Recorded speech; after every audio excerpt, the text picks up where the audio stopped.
Welcome back to the press, and if you're just joining us, you've not missed too much. We just finished newspaper review for today, and of course today we have in the studio with us Mr. Femi Ojumu, a public affairs person and a journalist. Welcome. Segun Ojumu. Thank you for having me. Forgive my manners. It's good to have you on the show this morning.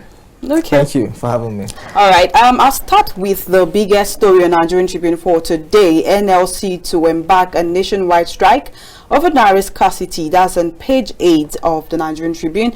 And then direct workers to protest at CBN offices on Wednesday. Now, the CBN, of course, has ordered more naira notes as banks get old notes deposited at CBN. That's for Nigerian Tribune. And now to the Punch. CBN to flood banks with old naira notes. Banks get old 1,000 naira, 500 naira notes from CBN today to prevent NLC actions. Then Emefiele orders end to cash withdrawal limits during meeting with bank CEOs. Which begs my question, like I read the first time, what was the reason? Yeah, I guess some will say the what do you expect from Nigerians? Yay! Well, like I said, the match is over. So I said, congratulations, Nigeria. That is if congratulations are in order and they don't go back on this set policy. You can't. The man or the people who lost loved ones in the hospitals because they couldn't get cash to pay for drugs, to pay for treatment. The gentleman who was walking all the way to his radio studio in Ibadan and died, his family, for example, would not be jubilating, will not be celebrating right now. And they'll be like, so he died for nothing, they died for nothing. So it's really a shame, really. It's a shame what we have had to go through. You were told, oh, it's going to help curb vote buying or vote trading and all of that, but did it really work? Because we still saw the videos all across the country. They got more politicians, they're very inventive. We give that to them. They found other, innovative ways of buying people's votes. I saw somebody with dozens of cards, all this. Some even went as far as sharing dollars. Yes, of course. We saw somebody caught with over $500,000 in, Port Harcourt. And you now have the NLC, directing its. I was going to ask about the timing. What were they doing since? That's driving down here, I was listening to a few radio stations, people calling in, and that was exactly the question people, were asking. Questioning the timing. Why now? Yes, what were you waiting for all this time? Did you want the suffering to really get to, the zenith of it all before doing anything? So for some, they're just like, look, you guys just go and sit down. Someone even commented that he doesn't expect much from the NLC. They'll go behind, negotiate with government, and then that'll be the end of it. So but then the Punch has said the banks get old 1,000 naira note, 500 naira notes today. Then Emefiele orders end to cash withdrawal limits during meeting with bank CEOs. So you think this is going to be effective? And then that's one question. My second question is, do we get to see more of this? Looks like CBN is, at least, let's use the word, scared of one part. The NLC. Because of course Nigerians have been talking over time. Everybody has, even senators have they came out to of course talk. Governors went to Supreme Court ordered that, oh, let's disburse the 1,000 naira notes. It took them about a week to come out to say anything. But then is CBN scared of the NLC? Does that mean that, oh, there's actually one body that the CBN is answerable to? No, I think it's, for me, I don't think it has anything to do with NLC. Okay. Yeah, I actually expected this. Okay. Yes, I told those who care to listen that, look, you were expecting 2 weeks before the last election, the Guba, a lot of people were expecting the CBN to say something, or the presidency should say something, but mum was the word, silence. Yeah. So I told them, look, what you're looking for will only come after the Guba elections, and that's exactly what has played out. So I think it's just a coincidence that the NLC maybe just woke up and like, guys, we've not done anything all this while. You know, we have to show that we are still there. So it took them 3 months to realize they've been sleeping. You know, so it leaves room for many questions, you know, about the NLC. All right. On the Punch still, it says Emefiele orders end to cash withdrawal limits during meeting with bank CEOs. And one will begin to wonder why is it coming now? Why are they limiting the withdrawal? Why did they limit the withdrawal to start with? Yeah, exactly. So because they claimed they wanted to give us a cashless policy. Yes. So what happened to the cashless policy? Don't forget, Nigerians are getting already used to the whole system to some extent. Yes. You know, this kind of policy flip-flops don't augur well for any economy. Uncertainty, flip-flops like this, like this is what undermines confidence in your system, in the banking system and everything, the economy. When investors if there's anything they hate, it is uncertainty, and nobody will put their money in any economy where there is no certainty. You will see what is happening in the U.S. The chairman of the U.S. Federal Reserve, Jerome Powell, just announced an interest rate hike. Yes. You understand? The same. You go to England, you see similar. They take decisions and then they stick with it. You don't see them saying something 1 month, and then in the third month they or they don't even say one thing and then the next thing there's there's no synergy. All right. Exactly. All right. Then let's take February 25 presidential election. Was not conducted in accordance with Electoral Act 2022. That is coming from Atiku. Least reason Tinubu's election should be nullified. He wants courts to order INEC to declare him winner. Well, we've seen the whole issue surrounding the whole election, from the presidential election to the gubernatorial election. You were in the field. I know you were in the field. You saw what happened. Can you take us through? Because there have been allegations of violence.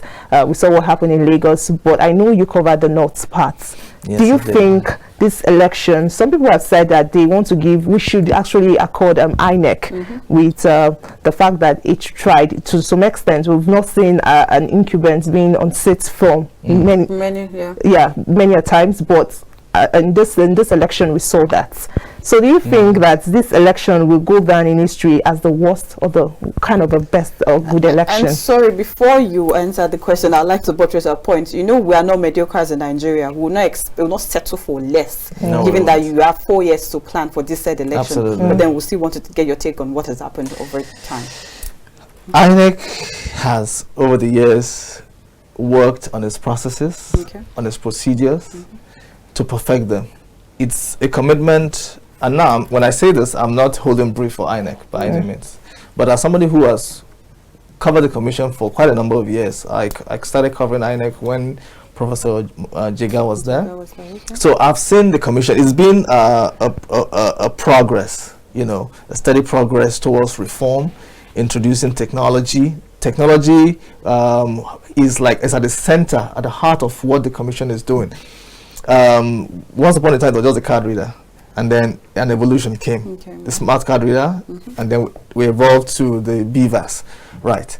Now, a few days ago, somebody joked that INEC will continue to do its good work, but politicians will not allow Nigeria to be great. The commission introduced technology, partly to look to curb the excesses of, voters and then politicians too. But you saw what played out in a number of states. Now that we cannot, manipulate the process, there's no incident forms anymore. It's now outlawed. So what do? Let's use violence. Let's suppress voters. We saw videos of thugs going around in Lagos, for example, telling people not to come out to vote in case they were thinking of voting for a particular party. Don't think of coming out at all. So what do you expect INEC to do about that? That falls within the territory of the law enforcement, for example. But when it comes to the actual process of the election, conducting the election, you see that the commission did better.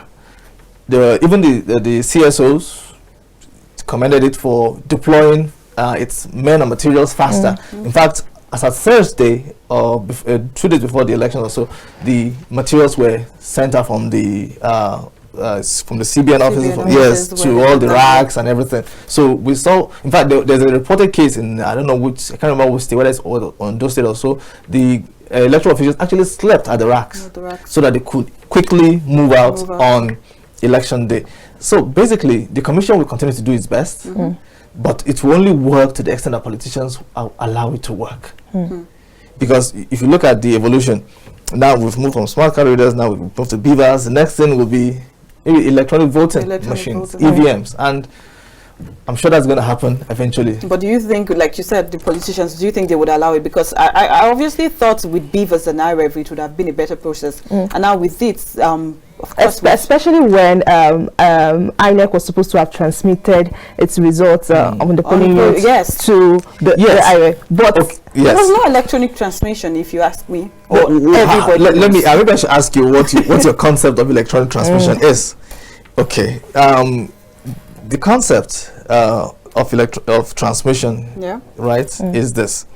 So voting takes place, you fill out the form EC8A, and then the result sheet, you get a picture of it, and then you upload it. Okay.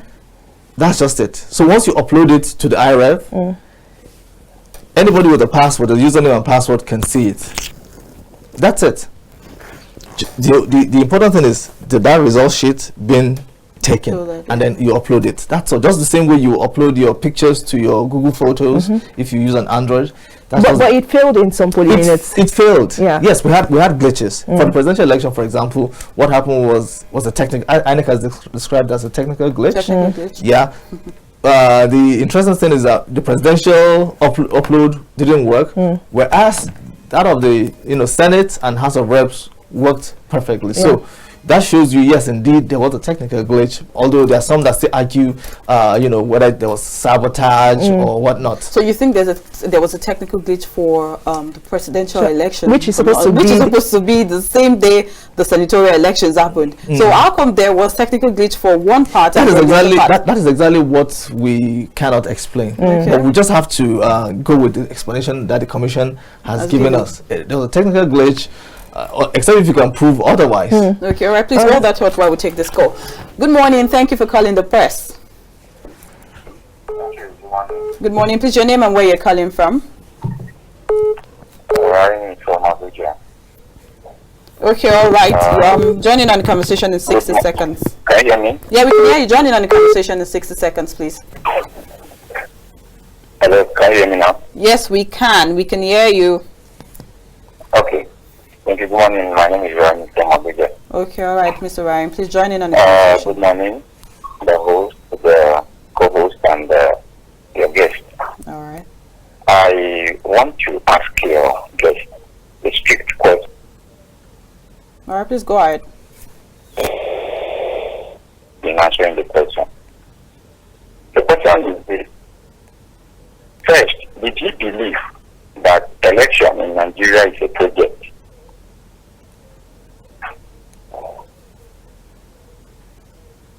We can hear you. You can go ahead.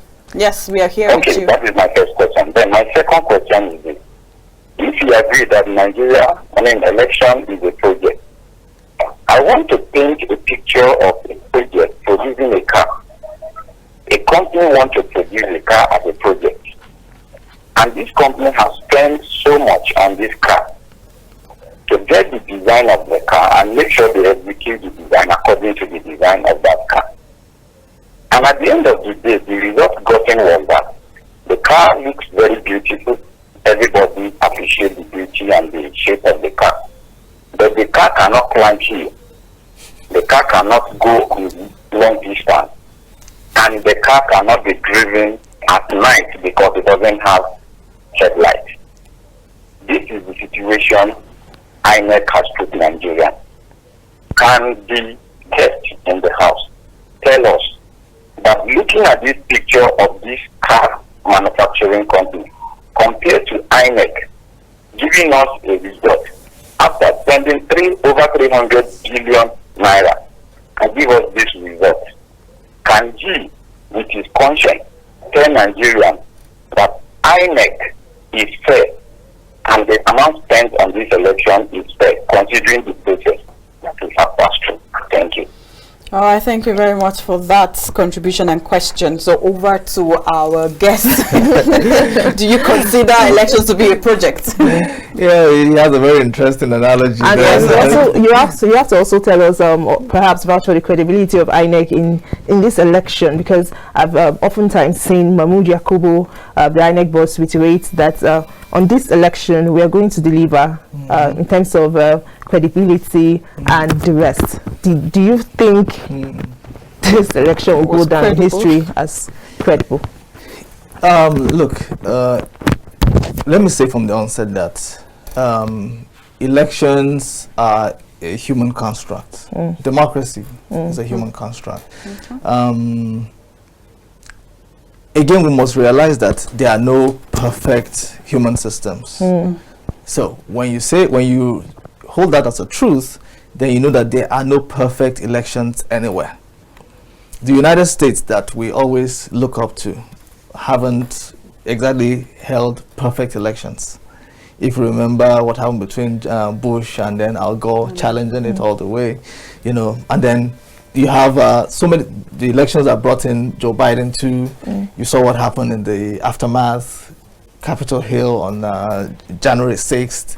And all of that. Okay, but this is Nigeria, right? There was no ballot snatching. There was no voter suppression. So ballot snatching even got to a point in Port Harcourt where they even knew who was snatching the ballot box. I think they mentioned him. I can't remember the guy's name. They kept on saying it's just like me saying, so Victoria snatches the box, and then I'm telling Victoria, bring back the box. Where was the police? That's the question, because INEC is supposed to work hand in hand with security personnel. But when the security personnel don't do their job, do you think INEC should should pick up the can or should be blamed for that? Is it really fair? The commission they have what they call the Interagency Consultative Committee on Election Security, ICSES. They have regular quarterly meetings. In fact, before the elections, they held several meetings. Right, and the police is the lead security agency. But what you now have is you have a police officer in the polling booth. Sometimes you have civil defense there. In some cases, very few maybe, we didn't even have any security personnel there. Now, who do you blame for that? Do you hold INEC accountable when the police has assured us? Remember, the IG assured us several times that we've deployed this thousands of police officers. But come election day, they don't hold guns. They only hold, maybe they have a batons. So what happens if the thugs come with guns and everything? What do you expect the police officer, for example, to do? To prevent them from carrying out their nefarious acts. The police officer also has a life to live. So he's definitely going to be, you think about himself before he does anything. So it has gotten to that stage where we have to take our own security by our own hands, because if we cannot count on security officers and agencies to secure us. Remember when Situation Room did its briefing a few days on Monday, I think, they referenced some gentlemen and women maybe in Kano doing something like that. We've seen similar. But then we cannot. Let me just finish that thought. What they did was to provide security around the ballot box area. These are citizens, voters, who came around and said, "Look, we don't want any thugs around here," and they safeguarded it. That points out a failure of security. Okay, now talking about failure of security, now let's still go back to INEC officials. Yes. You got to a point where some said they couldn't remember the passwords. Then there was case of logistics. Yes. After the presidential election, UCOPers came out to say they've not been paid. So now going back and forth about this, in 4 years, you guys had 4 years with, even with the cash drama that was going on then, they came out to say, they needed cash. CBN government said, they would provide cash. And then Nigerians asked lots of questions then. Why do you need cash? Why exactly do you need cash? And they came up with excuses of, of course, we're going to some rural areas. And of course, if we're going to some places, people don't want no transfer. Haven't you had that experience even in Abuja? Even Abuja. Okay, now, so with all of this, we expected much. And of course, even this, would you agree that this is actually why there was a lot of voter apathy for the last election? Okay. I'll tell you what. You see the problems that we saw during the last elections? You're going to see them again in the next election cycle. Do you know why? Why? There are some problems that are associated with Nigeria's continued underdevelopment. You reference logistics. if you don't fix the roads, the transport systems, if you don't have a postal service where you can do mail-in ballots like you have in the US and the UK and the rest, then we have a challenge where everything has to be on the road, or you have to fly helicopters or planes. Then these problems will still happen during the next election cycle in 2027. So a lot of the problems you've seen here are tied to our underdevelopment. Okay. If we don't have efficient payment systems, okay, I did a transfer some days ago, the person was getting it almost a week later.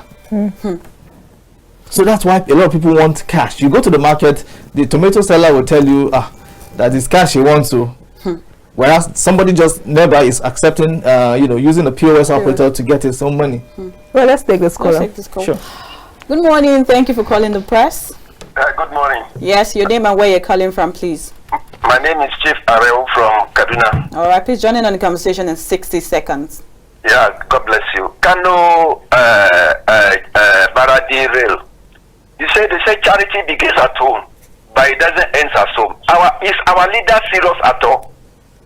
During this period that we have been experiencing a lot of insecurity in this country, are they going to be migrating the Niger people to Nigeria, whereby there is not going to be any check again? Now tell me, my sister and my brother over there, what is the economic benefit of linking us to Maradi? What does Nigeria wish to stand to gain from that rail? Today we saw even in Kaduna, Abuja, even the train have to derail. We saw the train that that is on the road have to spoil on the road for how many times? Instead of them buying another rail. Today our children ASU spent 8 good months at home. They could not pay ASU. If they have used this money to pay ASU for our education sector, it will have moved forward. But look at the misplacement of priority. Is it not a shame? Is it not a shame to this country? Is it that because some of our leaders come from Niger, that is why they have interest in building the rail from Kano to Niger? So that's quite suggestive. I'm telling you the truth. Some of them come from Niger. They have a link with Niger. That is why they are building that rail in Niger. Then about our beavers, let me tell you, there is nothing wrong about the beavers. Our problem over here in this country is the collation center.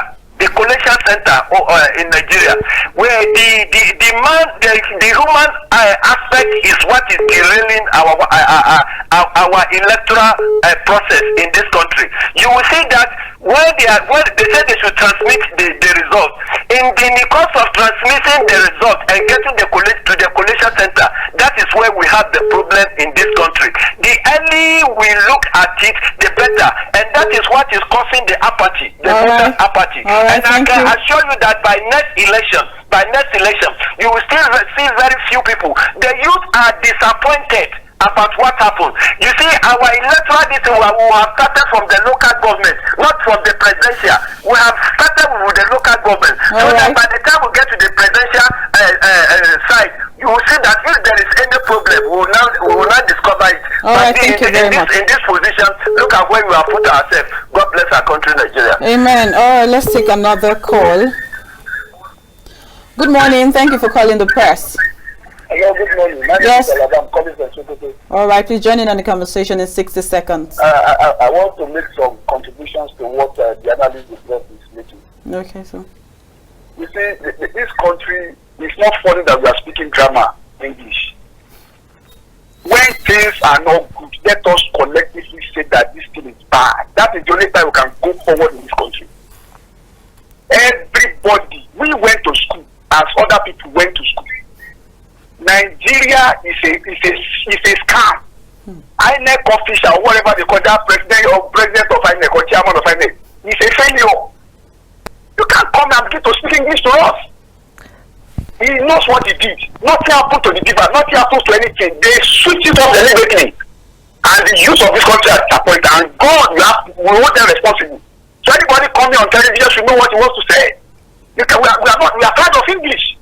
Let us call a spade a spade. INEC did not try. They used 4 years to prepare for this nonsense they presented to us. It's bad. It's happy with it. Let us be frank with ourselves. If Nigeria will move forward, then we should start somewhere. How can something go wrong that somebody is coming to speak English, tell us that something happened? What did it happen? The INEC chairman failed Nigerians, and God will hold him responsible. Thank you very much for that. that. Advise we callers to kind of mind our speech and utterances, please, while we make our suggestions. Coming back to you, Mr. Segun. I don't think you even answered the first callers. They said it was the election a project. Well, you have to look at it that way. Yeah, in a sense it is, because it's look, our democratic journey, this one began in 1999, and we've had elections that were, basically shams. Indeed, the election that brought in President Omar Erdogan, God rest his soul, he admitted, look, that the process was flawed. That was the word he used. And his mantra then was rule of law, rule of law. It was when he came in that he said, look, the allocation for Lagos State, the local government funds, please release it to them. Olusegun Obasanjo had stopped it when he was, because they went all the way to the Supreme Court, and then the Lagos State got the job in his favor, but it was never obeyed. Okay, let's fast forward to 2023. The revolution, all that INEC has been introducing is get towards giving us technology. Yes, and yes, a better process. Okay, to remove, but then of course there's also the human element. It is people you're going to train to use this. Yes. That's why some people found it hilarious. When the Situation Room commented, where you're supposed to take pictures of the results sheet, and then what you see there is the picture, a selfie of the presiding officer. It might sound funny, but it's a serious matter. So it's, and let's not forget that INEC said it had trained them. Yes. And in training them, how come they don't even have passwords to this said electronic system? Well, that question is not is beyond me, right? We can only speak to what we know, right? But when it comes to training, you will agree with me that you can train 100 people, but not everybody learns at the same pace. Okay, so I want us to look at it wider. How do we then move? Because Tinubu had come out yesterday to kind of call for healing, and then he was kind of antagonized that why would he be calling for healing when the deed, of course, has been done. But we even had a caller yesterday that said, why would you call for healing if you've not injured people? Right. When elections are held, somebody loses and someone wins. Yeah, somebody wins. Right. You have a winner, you have a loser. Basically, when you vote and you have an election, 60 people voted for you, 40 people voted against you. That speaks to what? A division already. Yes. So what you need to do, and of course there are people that will feel hard done by because their candidate lost. So what do? You need to reach out across the fence and appeal to them. Look, let's come together. Yes, there were a lot of things happened. We saw people we saw the candidate of the Labour Party going to visit people that were victims of electoral violence yesterday in hospitals. Those are people that that have cases that feel really, really bad about this. You don't expect them to be happy because they were hurt and badly too. So it's important that the country comes together. No matter, look, we only have Nigeria, right? So people feel hurt, people feel aggrieved, but beyond politics now, we need to remember we are brothers. We're friends, or we used to be. Why can't we come back after there's still going to be a country post-election? As much as we do not want to advocate for violence in the system or crisis, do we continue to beat a certain issue and feel, okay, do we begin to beat a certain person and feel the person shouldn't take offense? Then you decide when the reaction the person gave. Because we saw issues of where people could not vote, they were under the rain. Yes, they couldn't exercise their franchise. Some came out in mass, voted. We saw the issue of Lagos State where some ethnic group were told not to come out to vote if they are not going to vote a particular party. And then now a person the so-claimed acclaimed perpetrators of these deaths have come out to say, let's call for peace. How did this you peace see, come? look, it's an interesting subject, a very touchy one. Basically, you get disappointed when you expect so much from certain people, certain groups, certain institutions, and then you don't see, you don't see anything coming forth, and then that's what leads to all these forms of anger, disillusionment. Especially when somebody comes all the way from the United States or United Kingdom or elsewhere just because they want to vote, and then they couldn't vote on that day, and then they get disenfranchised. You don't expect them to go back, fist bumping or anything. They will be very, very sad, and some have even, vowed that they're done with Nigeria. But at the end of the day, you still have to. There has to be a comment. There has to be a coming together. Well, let's take this call. Yes, sure. Hello, good morning. Hello. Good morning. Thank you for calling the press. Your name and where you're calling from, please. My name is Segun. I'm calling from Agbi. All right, please join in on the conversation. Good morning. I want to say one or two things concerning our electoral system. All right, please go ahead. You see, before you can heal a sickness, you have to look and find out. Okay, please turn down the volume of your TV set, or you move away from your TV. It's already off. I put it on mute. Okay, all right. Please go ahead. So before you can take care of a problem, you have to find out the root cause of that problem. When we had an election that almost brought Abiola, it was said to be the freest and the fairest. What did we do then that we are not doing now? That is one.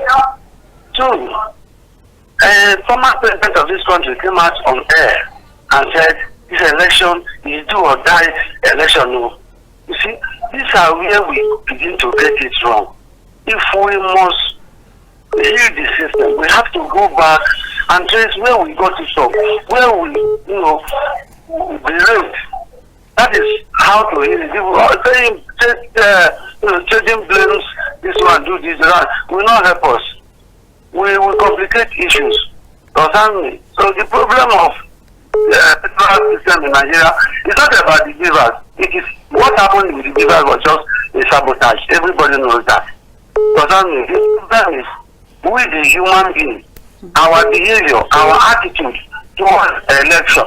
So some people are this election, a kind of robbery. Understand me? Okay, those who are arrested with guns, not exactly what are being done to them. Because if, for instance, if you ask me, okay, Mr. H, every polling unit, we must have policemen with guns. Every polling unit, at least 4 policemen armed. Anybody that did any rubbish should be dealt with immediately. By the time you do it, yes, some people may not like it. They will say bloodshed, but by the time you do it 2 times, people will learn their lesson. But then you have to step on people's toes in order to correct this thing. If you continue to do this, we will do it for 100 years. You continue to get worse. But then some people have to pay dearly for it. All right, thank you, sir. Okay, yes, all right, sir. All right, like you've heard him, he said, let me use our Nigerian word, it doesn't choose peace, it chooses violence. Because, of course, if you're saying we should have personnel on ground with armed personnel, of course, on ground, do you think this is actually a way forward? Because we've read past records of Nigerian police, of course, abusing their power and all of that. But then before you answer that question, let's take this caller. Hello, good morning. Hello, good morning. Good morning. Thank you for calling the press. Yeah. Please, your name and where you're calling from. Hello? This is Akim from Lagos. Hello, Messi. I hope you can hear me. Okay, yes, we can hear you now. Please join in on the conversation, Mr. Aki. All right, thank you so much. My contribution to this is just that, you see, first and foremost, whether we should consider this election as the worst or the best, it depends on wherever the pendulum of each everyone swings to. Okay. But for me, if you ask me, I would say if it's not the best, it will be second to the best in some areas, you understand, especially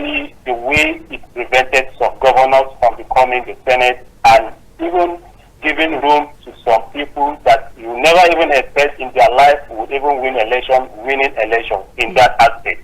The only problem I just saw in that is that issue of transmission or not transmission of the thing. And besides, when we talk about malpractice and vote buying and everything, let's be sincere, not let any candidate shedding crocodile tears on television. All of them, they are all involved. We see them, we are in the field. Labour Party, PDP, ACP, all of them are buying votes. In terms of intimidation, even though Lagos State is center of excellence, that is why the vote is so high. If you go to any Guanabra, everywhere across the country, all this intimidation is all there. So, and if you watch even journalists and other things, I don't know, you know, we tend to go with emotion. But anyway, my own suggestion here is this. See, even if we are going to take election in 2027, the same thing will still repeat itself. The best thing I see for this country is that we have to return back to the regionalism. Yes, we have to return back to the regionalism and make the center very weak, unattractive. This is what this is the source of the problem of this country. If you make that center not that attractive at all what it takes care of is the security of the country and some other currency and other aspects of it, then you will see certain things will be. When there is competition, you understand, then there is no issue of somebody who will come to your land and say it's no man's land, or telling that it's your land. All these things will not be there. You get what I'm saying. So we have to go back to regionalism. Let anyone work hard for what he wants to get. So that is my contribution. But whatever we say here, we will continue saying it. What has happened. And things have to be this way. Thank you so much. All right, thank you, Mr. Akin, for that contribution. And over to our guests.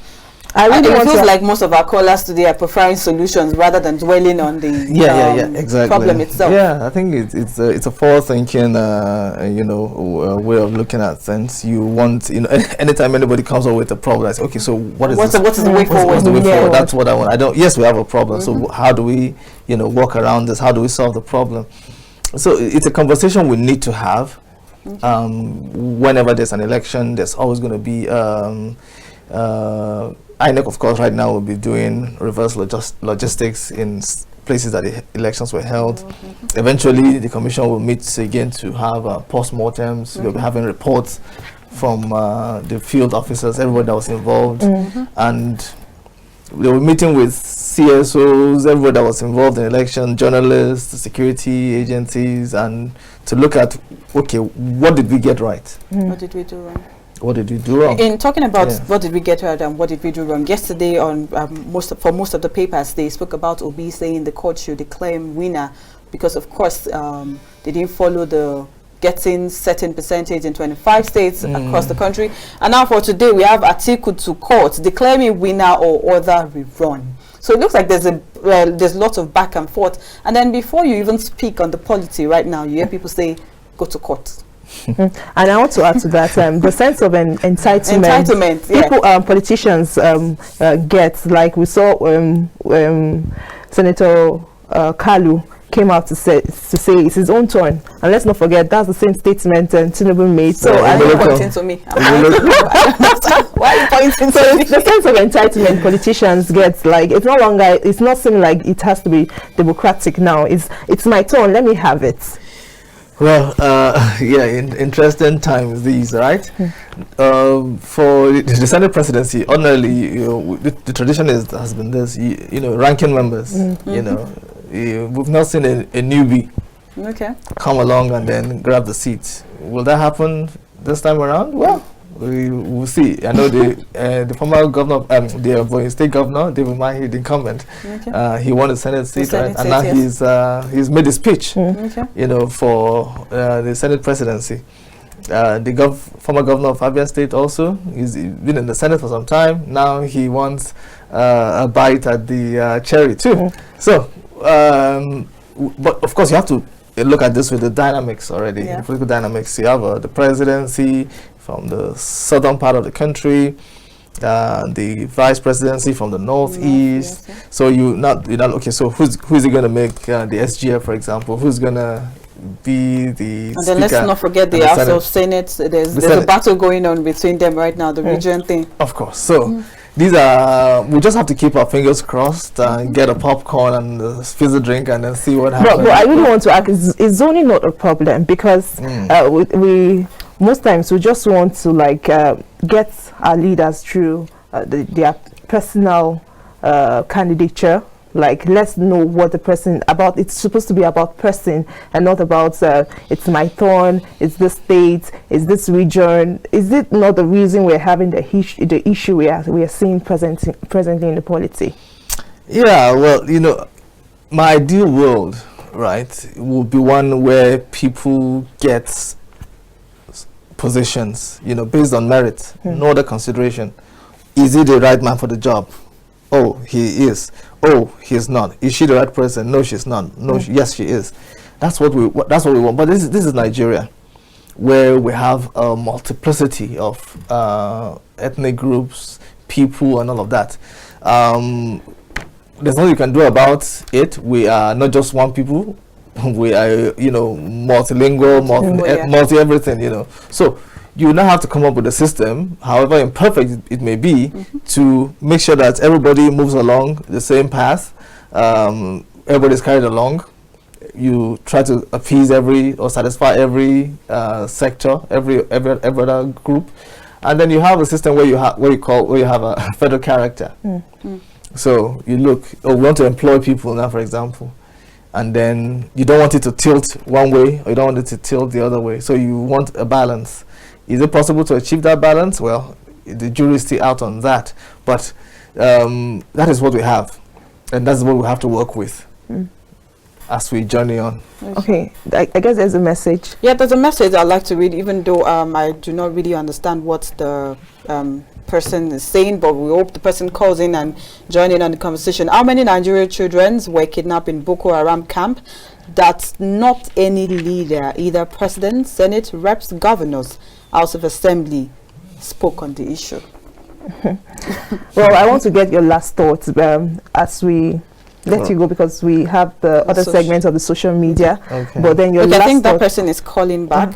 Hello, good morning. Good morning. Yeah, thank you for calling. Please tell us where you're calling from and your name. Thank you. I called earlier as the first caller. Okay. I'm from Abuja. I asked question, but I want to make contribution now. All right. Yeah, even though the guest dodged my question after being asked like twice or three times. Did I? Now, my contribution is this. I am lucky to coincidentally have a biological father and a spiritual father who believe in result. They don't believe in excuse or failure. That is not to say that I do everything right. But because these people pushed me, teach me, and consistently stick with me to make sure I get result, I will not want to fail. But unfortunately, this is the nation on earth I know where we celebrate failure by this language of no perfect on earth. That is indirectly celebrating failure. We are always quick to judge our failure. We are always quick to look for excuse or to look for escape. Just imagine how many analysts will come to the studio and tell the whole world that there is no perfect election in the world. I have asked this question before. If there is no perfect election in the world, can't Nigeria make it perfect for others to copy from? Why do we always say there is no perfect? Look at how many professors we use in this election. If I am not mistaken, it's roughly 50. Only less than 5 we can stand today. These people stood their ground to prove who they are, including a woman that just proved herself yesterday in Abia State. What is wrong with this country? What is wrong with us as a people? Can't we just do right thing at a time and celebrate ourselves for it? All right. Thank you for that. Thank you. So your final thoughts, Mr. Thoughts Segun. on that? All right. It's important that we remember what we are or who we are as Nigerians. Okay. Yes, the elections didn't turn out to be what people expected. The expectations were high. Okay. All right, but in all of this, you must still focus on the positives. Okay. Yes, it wasn't perfect. you can argue that the governorship elections were a significant improvement on what we saw in the presidential election, but there were still some familiar shortcomings. Some were with outside the purview of the commission of INEC, right? Then you now look forward. Instead of starting a war, well, why don't seek legal redress? Many are doing that already, which is commendable. Okay. And then so let's wait for the process to, end, and let's see what happens there. Then again, we must remember that we are brothers, we are sisters. We must not allow politicians to divide us. Politicians will always, and it's not just in Nigeria, everywhere. They will use religion. They will use economic. They can in Europe. They will use migration to win. Populist leaders will use the issue of migration, for example, same-sex marriage and all of that to divide the people. So we must see through all of that. And remember that we are one.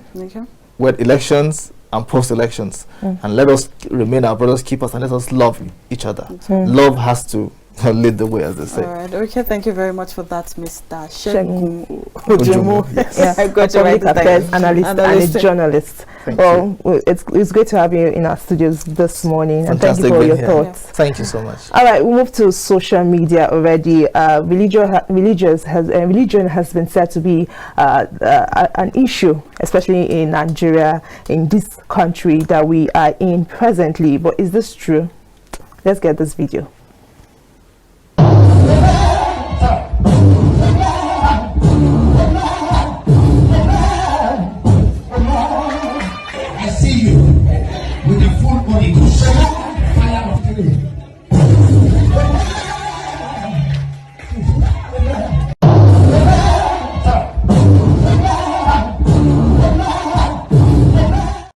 Still on trending videos, now we have Dino Melaye, who has charged the Nigerians on the present issue happening in the polity. Let's hear what he has to say. It's Dino Melaye. I'm here to address you once again in the course of our nation's history. I want to address us, especially the PDP members across the country, that we should persevere, we should not be discouraged, we should not be disenchanted by the satanic manifestation of the APC and INEC. I want to assure you that weeping may tarry till night, but joy cometh in the morning. I assure you that by the grace of the Almighty God, we shall recover our stolen mandates. And I want to say that the victory of Tinubu is temporal and evaporative. I repeat, the victory of Tinubu and APC is temporal and evaporative. INEC have proven time and time again that they are a department of the APC. They are a parastatal of the APC. And I want to assure Nigerians that we should tarry a while, because the battle to salvage this country from economic cankerworms and financial scavengers, the battle to deliver us from the hands of APC, is a battle of no retreat, no surrender. So we must put our acts together and continue to fight, continue to battle to rescue Nigeria from the hands of these traducers. I assure us that, please, the victory is near. We should not be discouraged. We should not be disenchanted. We should not lose hope. We should continue this fight, because, for sure, Atiku Abubakar will become the president of the Federal Republic of Nigeria, and then bring back our long-lost reputation as a country, and then reorganize this country, refix this country, rejig this country, and reboot Nigeria. People will stop destroying their passports, and Nigeria will become another great country across the globe, because Atiku is a fixer. He will fix this country. People will stop destroying their passports, and Nigeria will become another great country across the globe, because Atiku is a fixer. He will fix this country. He's coming. Atiku is coming. And still on social media trends today, we have a video of Ochanja Market in Onitsha, Anambra State, where there is flood. Let's take a look at that video. Jesus!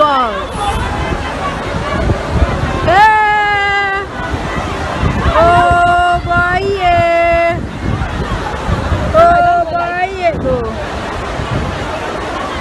Oh boy! Sorry! Ala balanda change the boy.